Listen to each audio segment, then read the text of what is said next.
귀한 토요일 날 귀중한 시간에 이렇게 많이 오셔서 고맙습니다. 오늘 제가 말씀드릴 것은 여러분이 우리 국민들의 리더시니까 이런 분야를 여러분께서 교육을 하면서 국민들을 끌고 가야 된다 이런 생각을 해요. 그렇기 때문에 보통 우리가 이제 생각의 지도라는 게 있죠. 그냥 내가 생각하는 방법 그러한 것을 지도로 표현했을 때 우리가 매일 똑같은 지도만 가지고 똑같은 내비게이션을 가지고 이제 다닌다. 이것을 좀 색다르게 생각의 지도를 바꾸는 그런 오늘 모멘텀이 됐으면 좋겠다 이런 말씀을 드립니다. 지금 여러분께서는 산에서 아주 귀중한 그런 보물을 캐셨을 때 굉장히 기뻐하시죠. 그런데 저는 여러분이 산에서 보물을 캐는 그런 현장에서 다시 높은 산에 올라가서 세계 지형을 보는 그런 그림을 여러분과 함께 그리고 싶어요.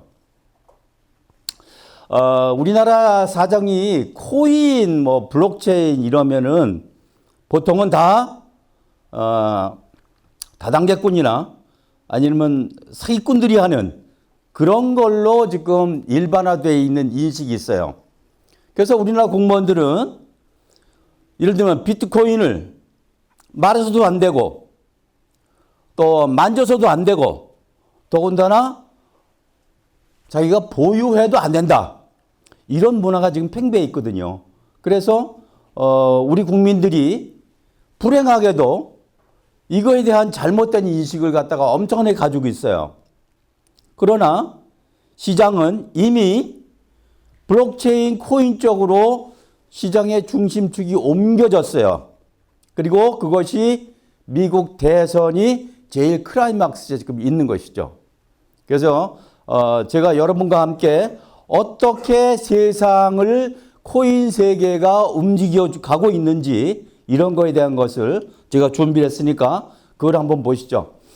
그래서 이제 코인 경제를 어떻게 과학적으로 경영할 것이냐, 우리 개인에 대한 경제 경영, 또 사회, 그 다음에 나가서 국가 경영을 어떻게 해야 되느냐 이런 말씀을 드리기 위해서 네 개의 장으로 구성을 했습니다.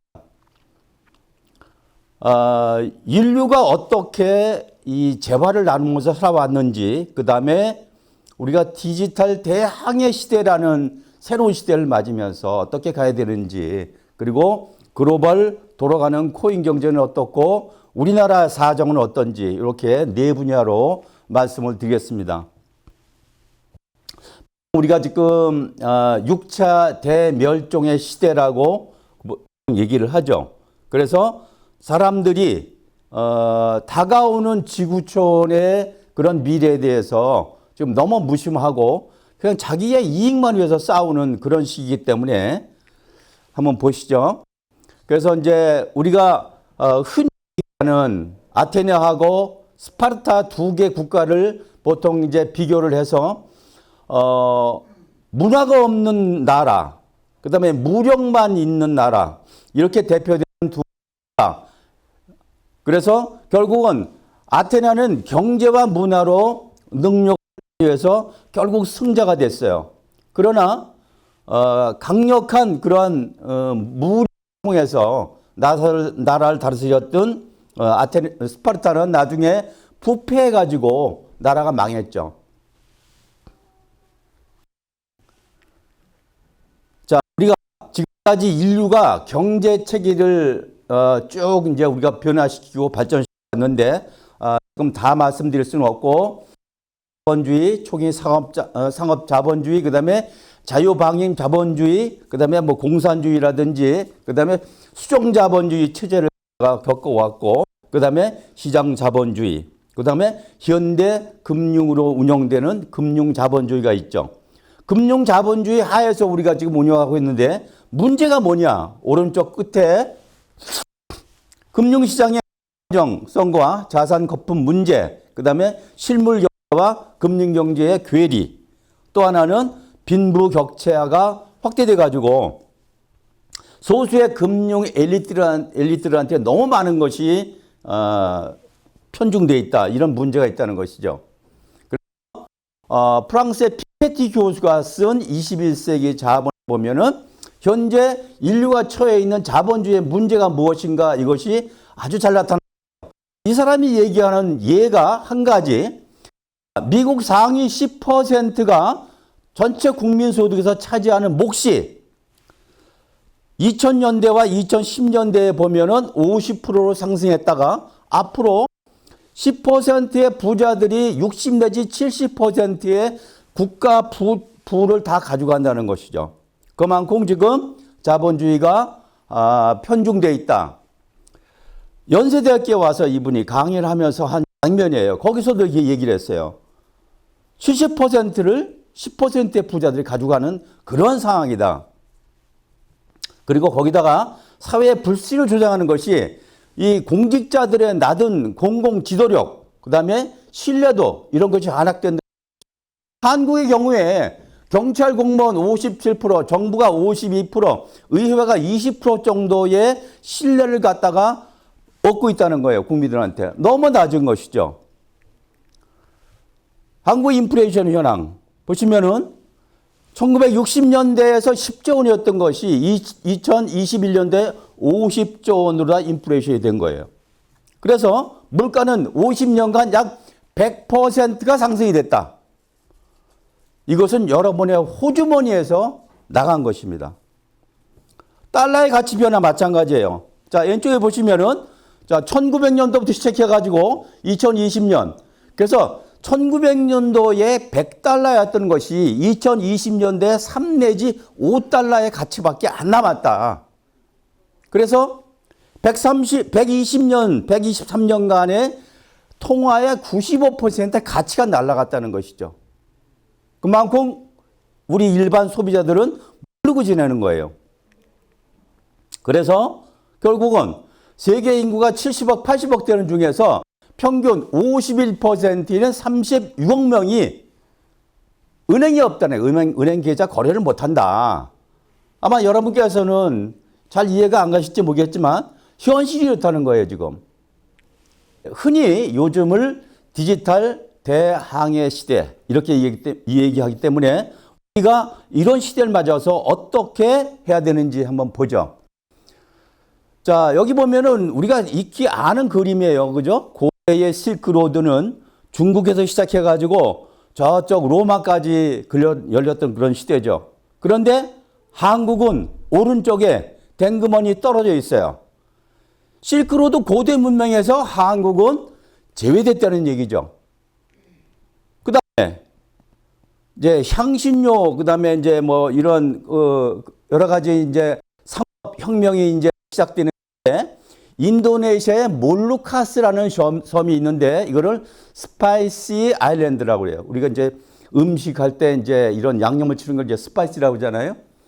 향신료가 있는 거기에서 베니스의 상업혁명으로 이렇게 지구촌에서 쭉 이렇게 해가지고 상업혁명이 일어났는데 역시 우리나라는 거기에서 제외되어 있다는 것이죠.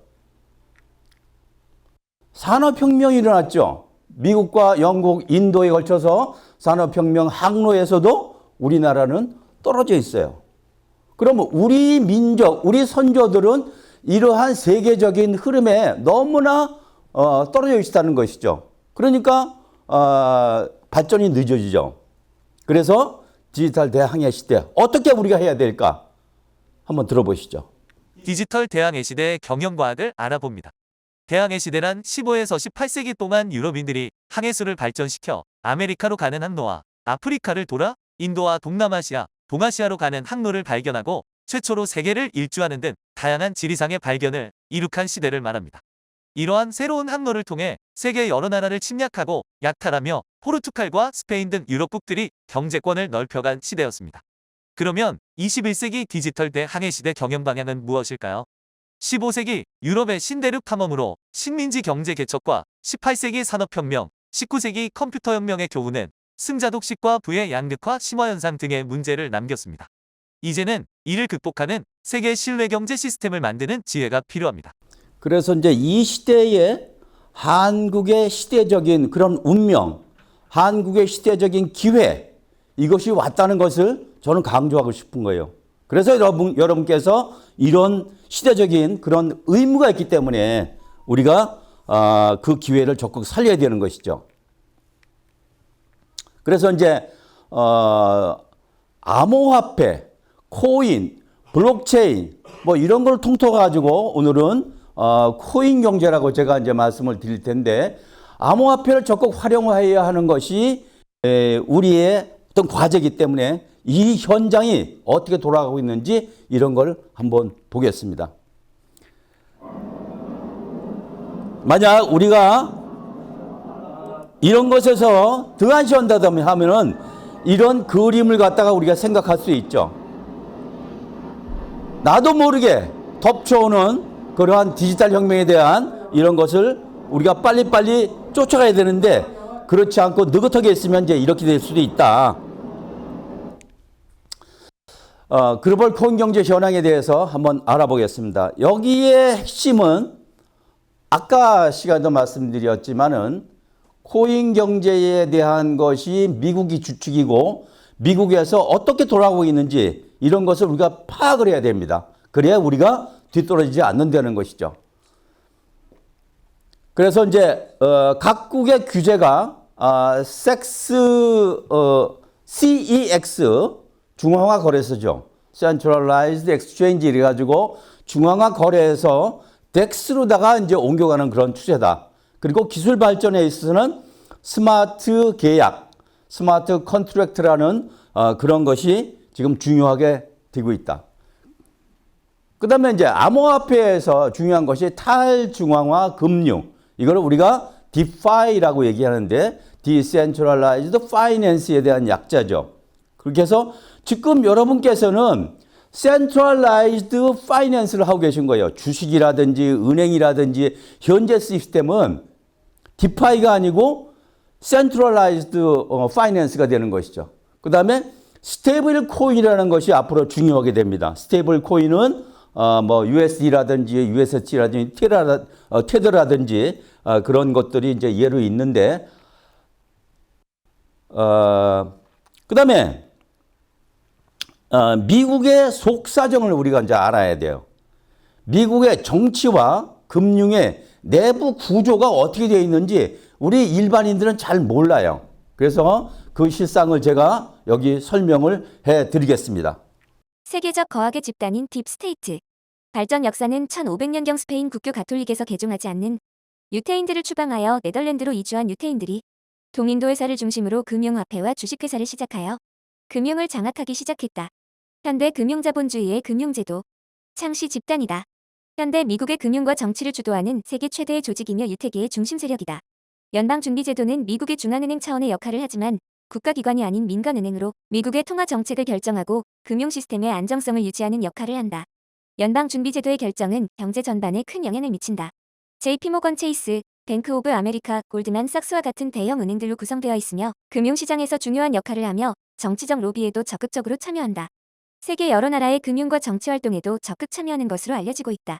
딥스의 목표는 흔히 신세계 질서라 일컬어지는 세계 단일 정부를 만들어 지구 인류를 자신들이 지배하는 것이 목표이다. 큐라는 비밀 단체가 운영하는 화이트핵 군단이 세계적 군사 동맹을 조직. 트럼프 군단이 세계적 군사 동맹을 조직하여 전쟁을 벌이고 있다. 기존 달러 화폐 주도권을 쥐고 있는 딥스테이트 조직을 제압하는 것이 목표이다.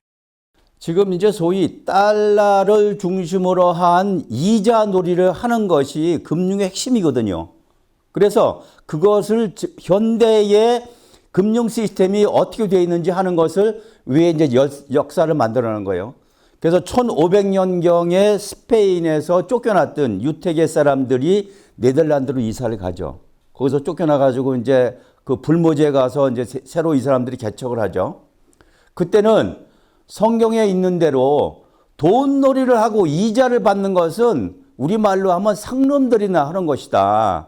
그러니까 너희들은 이스라엘 여기 이 사람들은 그때 스페인에서 쫓겨나가지고 한 사람들은 너희들 상놈이니까 너희들은 이거 이자 받는 거 이런 거를 해라. 이렇게 해가지고 결국 이 사람들이 이걸 시작했는데, 동인도 회사를 만들고 그때 이제 그 주식도 만들고 이렇게 해가지고 금융 시스템을 만들기 시작한 것이죠. 그래서 이 사람들이 금융의 중심으로 서서 계속 돈을 벌게 되는 것이죠. 그래서 지금 아까도 블랙록 말씀하셨지만은 이러한 거대한 은행 시스템들이 지금 이런 것을 장악하게 되는 결과를 가져온 것이죠. 그래서 이제 프리메이슨이라든지 빌더 그룹이라든지 이러한 음모론에 있는 그런 것들이 사실은 속으로 진행되고 있는데 그것은 바깥으로 나타나지 않습니다. 지금 트럼프가 7월 31일 날 유세를 하면서 총을 맞았죠. 그래가지고 그 장면인데 그것이 왜 그렇게 됐느냐. 이것은 트럼프에 대한 견제 세력들에 대한 그런 이제 공격이라는 것이죠. 그래서 그 이후에 이 트럼프가 비트코인이라든지 암호화폐에 대해서 굉장히 적극적으로 지금 나가고 있어요. 그 여러 가지 이 현상을 한번 여러분께서 한번 보시죠, 이제. 트럼프 후보의 코인 경제 분야 주요 공약은 다음과 같다.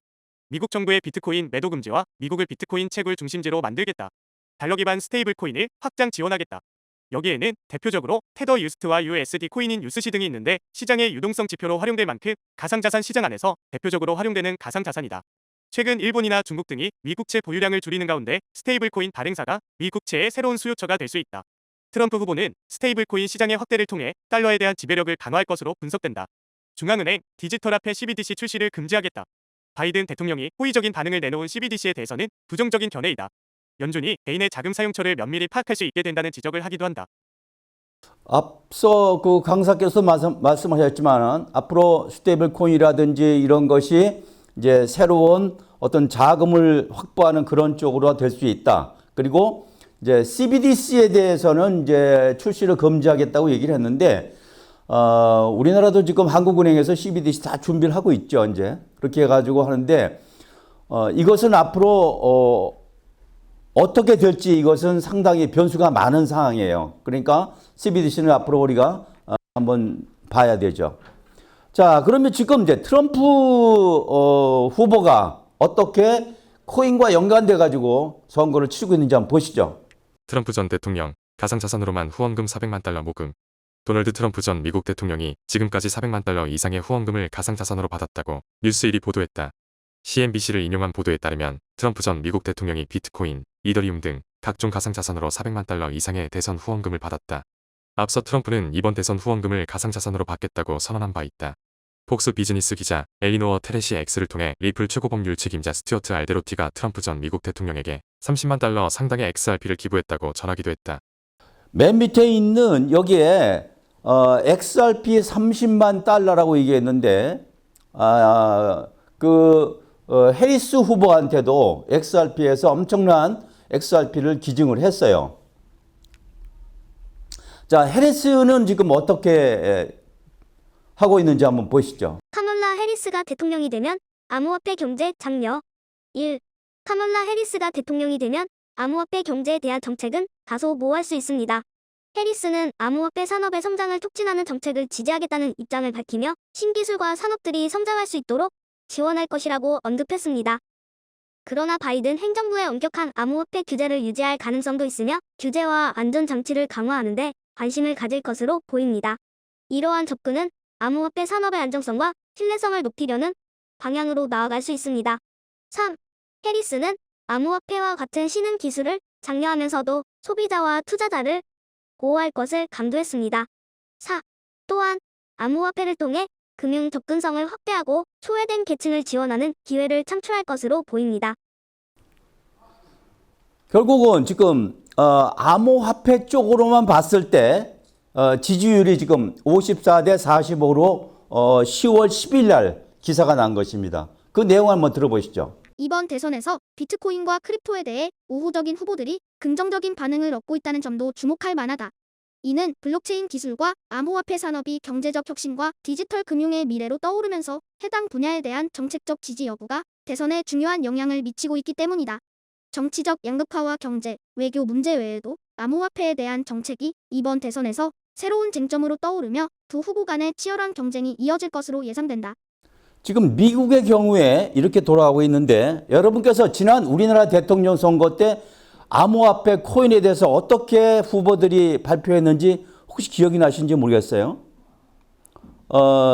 제가 창립한 블록체인 기업 진흥 협회에서 그동안에 쭉 여러 가지 이제 활동을 하면서 지난번 대선 캠프에도 그 안을 다 줬어요. 앞으로 당신들이 당선이 되면은 암호화폐에 대해서는 이렇게 정책을 적극적으로 펼쳐야 된다.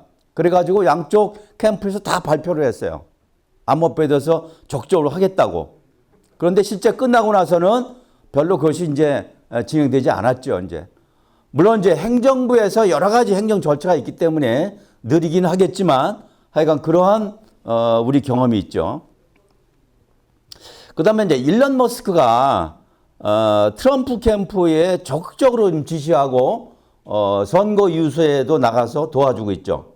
그런데 이제 테슬라에서 지금 나온 사이버 캡 로보밴 옵티머스라는 로봇들을 공개를 했어요.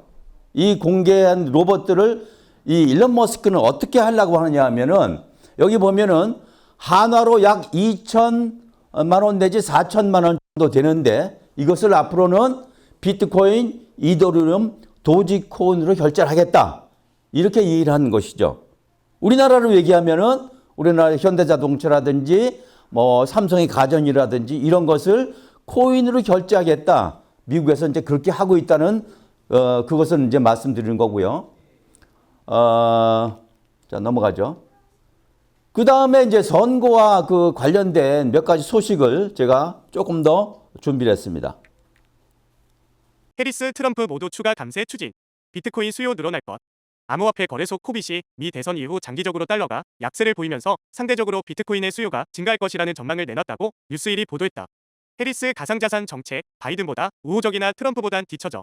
카멀라 해리스 민주당 대선 후보의 가상자산 관련 정책이 현 바이든 미 대통령보다는 우호적이지만 트럼프 공화당 후보보다는 덜 우호적이라는 분석이 나왔다고 뉴스일이 보도했다. 친암호화폐 트럼프 지지율, 오르자 비트코인 5% 급등. 비트코인이 중국의 경기 부양책에 대한 실망감과 블록체인 업계의 친화적인 태도를 견지하고 있는 도널드 트럼프 공화당 미 대선 후보의 지지율 상승, 비트코인 현물 상장지수 펀드의 순유입 등에 힘입어 최대 5% 급등했다. 블랙록 CEO 비트코인 그 자체로 하나의 자산군. 가상자산 시장 계속 커질 것. 레리 핑크 블랙록 최고 경영자가 비트코인을 넘어 가상자산 시장 전망을 긍정적으로 바라본다고 언급했다고 뉴스일이 보도했다. 14일 레리 핑크 CEO는 3분기 컨퍼런스 콜에서 대선에서 누가 당선돼도 큰 차이는 없을 것 같다면서도 다만 디지털 자산의 활용이 점점 늘어날 것이라고 생각한다고 말했다. 앞 시간에 강사께서도 말씀하셨어요. 이 블랙록의 CEO 레리 핑크가 이렇게 얘기를 했다는 말씀하셨는데 이 양반이 그전에는 비트코인이라든지 이거 다 사기다 뭐 이렇게 해가지고 얘기를 갖다가 했어요. 그동안에. 그런데 이제 이것을 이 사람의 말을 바꾸는 것은 어떠한 전략이라는 것이죠. 그래서 엉터리라고 얘기를 하고 사기라고 얘기를 하고 했을 때 코인 값이 팍 떨어지니까 그때 대형 금융사들은 그거를 사서 모은다는 것이죠. 그래서 이제 어떠한 뒤에 그런 요인도 있다는 것을 감안을 우리가 해야 된다. 이런 말씀을 드립니다.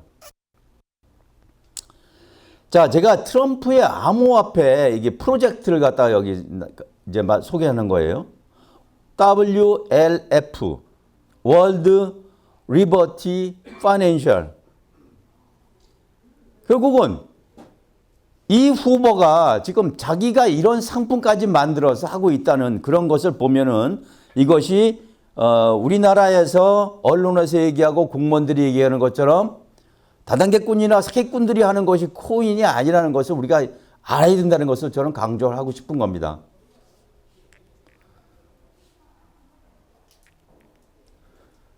자, 그 다음에 이제 다른 이슈입니다. 이제 국제 어떤 금융에 대한 기준이에요. 기준. 그래서 이제 ISO 20020이라는 국제 표준이 앞으로 금융에서 굉장히 중요해진다. 그것이 2025년도부터 적용이 된다는 거예요. 그 내용이 뭔지 한번 보시죠. 국내 및 국제 송금, 은행 간 자금 이체 및 결제 시스템에서 사용된다. 소액 결제 시스템. 유럽의 세파와 같은 소액 결제 시스템에서 채택, 증권 거래 및 결제, 주식, 채권 등의 거래와 결제 과정에서 사용된다. 청산 및 결제. 거래 후 청산 및 결제 과정에서 표준화된 메시지를 사용한다. 신용 및 직불 카드 거래. 카드 결제 네트워크에서 거래 정보를 표준화하여 처리한다. 무역 거래. 수출입 거래와 관련된 금융 메시지에 사용된다. 외환 거래 및 보고. 외환 거래와 관련된 정보 교환에 사용된다. 지금 보시는 그림이 표준화되기 전에 여러 가지 금융을 갖다가 서로 교환하면서 저렇게 복잡하게 됐다는 것이죠. 그러나 앞으로 이 새로운 기준으로 해가지고 이렇게 간단하게 이제 변화된다는 그런 얘기예요. 그래서 이 스탠다드가 2024년까지 국제적으로 다 합의를 하고 만들어가지고 2025년도부터는 이 기준으로 간다. 그러면 이 기준에 맞는 코인이 어떤 것이 있겠느냐? 이것이 우리의 관심사죠. 그다음에 아까 얘기했던 STO 가이드라인 했는데 STO가 작년에 법이 안 됐어요. 근데 아마 올해는 STO 법이 되지 않을까 이렇게 생각을 하고 있습니다.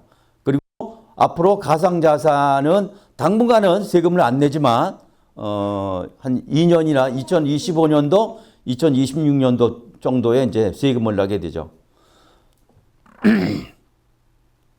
한번 좀 들어보죠. 한국에서의 개인 투자자 열풍은 빠른 인터넷 속도로 인한 기술의 광범위한 채택, 위험을 즐기는 투자 문화 트렌드가 빠르게 확산되는 단일 민족 사회와 같은 문화적 요인에 기인할 수 있다. 그 결과 2017년부터 한국은 가상자산 시장에서 가장 큰 시장 중에 하나로 남아 있으며 한국의 거래소는 프로젝트들이 상장되기를 원하는 중요한 플랫폼이 되었다.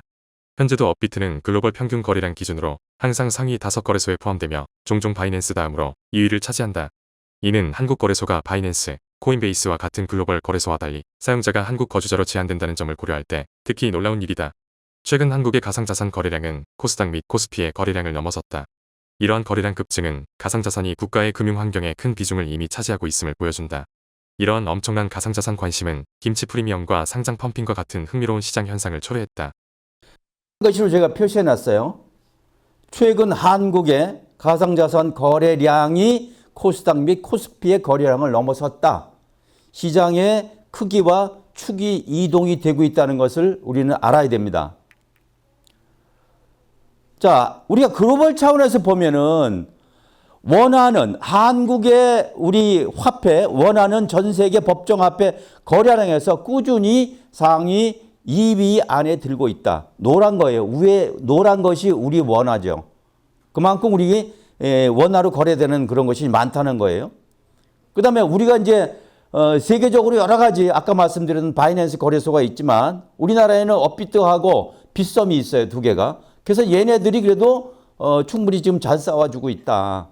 그래서 업비트는 평균 거래량에서 2위를 차지하고 있다. 이런 정도입니다.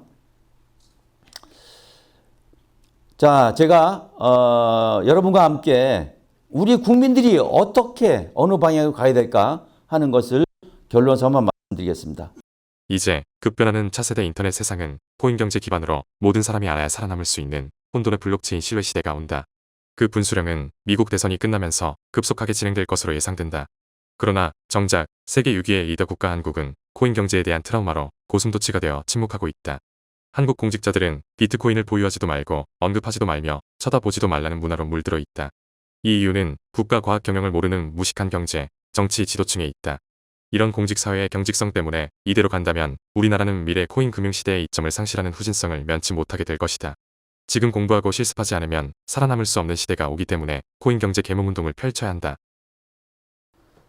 그래서 이제 여러분께서 이런 모습으로 저는 부자가 됐으면 좋겠어요. 코인으로 여러분이 부자가 되고 여러분 주위가 부자가 되고 그래서 우리 국민들이 부자가 돼가지고 우리가 G2 국가 갈 수 있는 경제력을 만들었으면 좋겠다. 그러한 틀을 지금 우리가 만들어가는 것이죠. 자, 여기 제가 전화번호하고 제 메일 써놨으니까 여러분께서 혹시 질문사항이라든지 나중에 필요한 사항이 있으면 저한테 연락을 주시면 답변 드리겠습니다. 오늘 시간이 많지 않아서 여기서 마치겠습니다. 여러분 감사합니다.